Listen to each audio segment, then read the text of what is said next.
Assalamualaikum warahmatullahi wabarakatuh.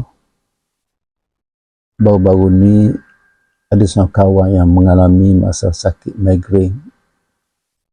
Beliau hubungi saya berbicara mana untuk merawat masalah sakit migrain. Migrain ni adalah sakit kepala yang berdenyut seumumnya pada sebahagian dari kepala.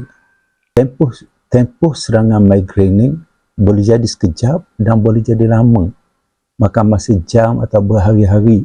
Ada pendapat yang mengatakan bahawa migrain berpunca daripada hormon yang tidak seimbang, hormonal imbalance. Faktor genetik, persekitaran dan mungkin juga gaya hidup.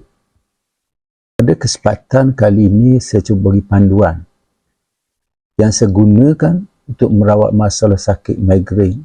Lazimnya saya gabungkan 3 kaedah rawatan. Yang pertama, guna kaedah urut kaki atau foot reflexology. Yang kedua, kaedah secara langsung. Yang ketiga, kaedah ruqyah. Untuk kaedah urut kaki ini, lazimnya penyakit migrain ada kaitan dengan kepala. Maka saya cadangkan supaya kita urut atau kita ketuk titik untuk bahagian otak. Titik bahagian otak dia terletak pada hujung jari.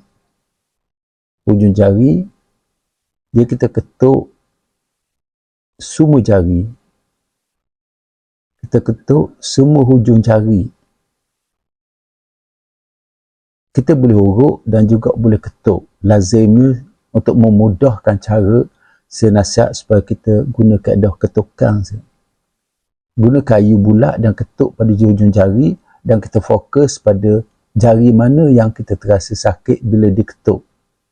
Itu mungkin punca penyakit yang sedang kita alami. Okey, terus.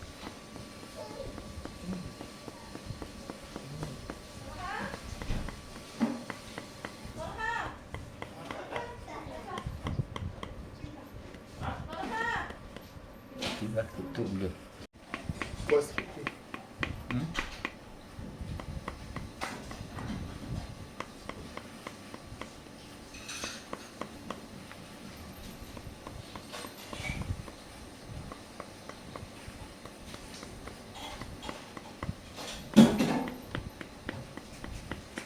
Okey. Tempoh ketukan sekadar 1-2 minit sudah cukup. Tak perlu ketuk lama. Yang kedua, saya guna kaedah pukulan direct ke kepala. Untuk kaedah ni, saya lebih cenderung untuk guna brus plastik dan ketuk terus di kepala di bahagian mana yang kita terasa sakit. Sebaiknya kita ketuk seluruh kepala dengan beri tumpuan kepada bahagian kepala yang kita paling sakit. Itulah masalah yang sedang kita alami. Ketukan juga tak perlu lama, memadai dengan ketukan selama 1-2 minit saja. Tak perlu lama. Ketukan ni akan merangsang saraf di kepala kita dan untuk memulihkan penyakit migrain. Yang ketiga, kita rawat sakit migrain atau sakit kepala mulai kaedah ruqyah.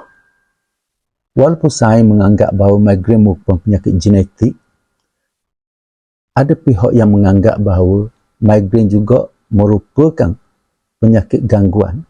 Gangguan terutama di saka keturunan atau gangguan di mana-mana makhluk gaib yang mungkin telah masuk ke dalam tubuh kita.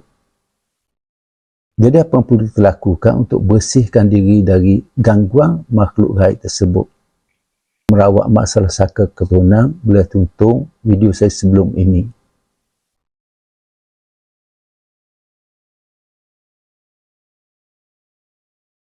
Rasa cukup setakat ni. Sekianlah, wabillahi taufiq wal hidayah. Wassalamualaikum warahmatullahi wabarakatuh.